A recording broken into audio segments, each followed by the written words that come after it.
It's Carter's 13th birthday. We have an episode of Carter Tries. This is a ribeye steak bone with a little bit of meat on it for him, a little bit of bone.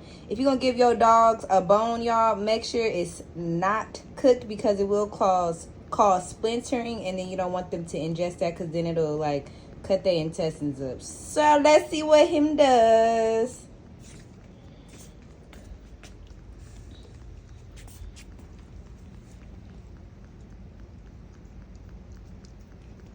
Go ahead.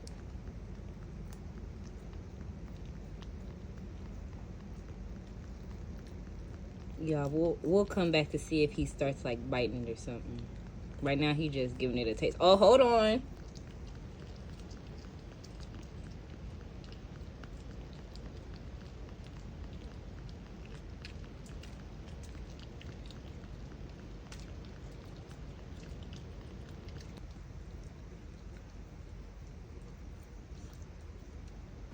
New image. Impressive. Oh, really? It's just a lame gopher job like I used to do for you. No, it isn't.